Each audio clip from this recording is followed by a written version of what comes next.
Hi welcome to Meghalaya's channel. ఈరోజు మీకు multigrain ఆటాతో ఎంతో ఈజీగా టేస్టీగా మెత్తగా ఉండేలా పుల్కాలు ఇంట్లోనే ఎలా ప్రిపేర్ చేసుకోవాలో ఈరోజు మీకు చూపించబోతున్నాను. ఇందులో కొద్దిగా సాల్ట్ వేసుకోండి మల్టీగ్రెయిన్ ఆటాలో. అలాగే ఇందులో 2 టీ గ్లాసుల వరకు హాట్ వాటర్ కలుపుకొని మొత్తాన్ని మిక్స్ చేయండి.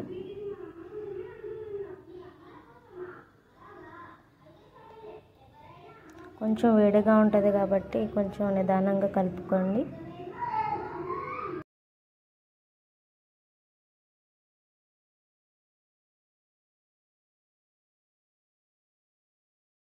ఈ విధంగా కలుపుకొని ఒక 15 నిమిషాల పాటు పక్కన పెట్టండి. 15 నిమిషాల తర్వాత ఈ మల్టీగ్రెయిన్ ఆటా కలిపిన పిండిని చిన్న చిన్న పీసెస్గా చేసుకోండి.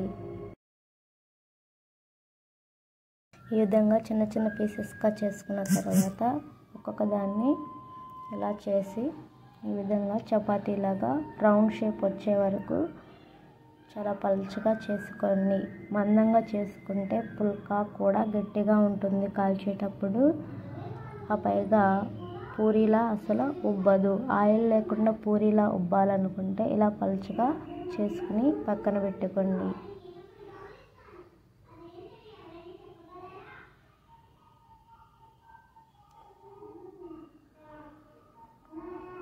ఈ విధంగా ఒక్కొక్క పుల్కాను తయారు చేసుకోవడానికి ఇలా పలుచగా కొద్దిగా పిండి యాడ్ చేసుకుని చేసుకోండి. రౌండ్ షేప్ వచ్చేలా చేసుకోండి.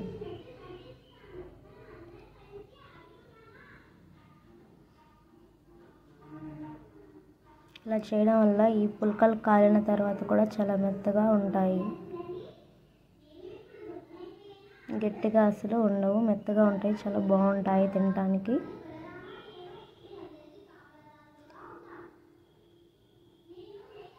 ఈ విధంగా పుల్కాలన్నిటిని ప్రిపేర్ చేసుకుని పక్కన పెట్టుకోండి.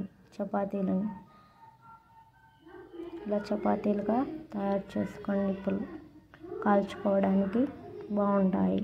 మందంగా చేసుకుంటే పుల్కాలు తినడానికి కొంచెం ఇబ్బందిగా ఉంటాయి కాబట్టి ఈ విధంగా తయారు చేసుకుని పక్కన పెట్టుకోండి. ఇలా పాన్ హీట్ అయ్యాక ఈ రోటీని ఇలా పాన్పై కాల్చండి. 2 వైపులా సమానంగా కాల్చండి. ఇలా ఎయిర్ బబుల్స్ వస్తాయి.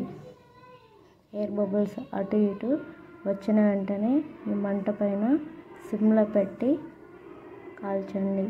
ఇలా ఉబ్బుతాయి. ఇలా చేసిన పుల్కా చాలా మెత్తగా టేస్టీగా ఉంటుంది. కర్రీలో తింటే ఇంకా చాలా బాగుంటుంది. అలానే మరొక పుల్కా చూడండి. ఇలా ఎయిర్ బబుల్స్ రాగానే మంట పైన పెట్టుకోండి.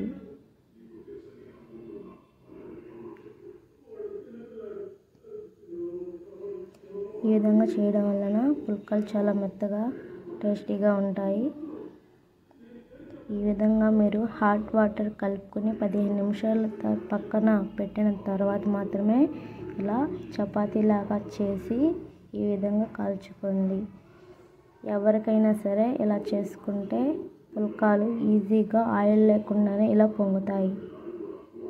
Okay, thanks for watching everyone.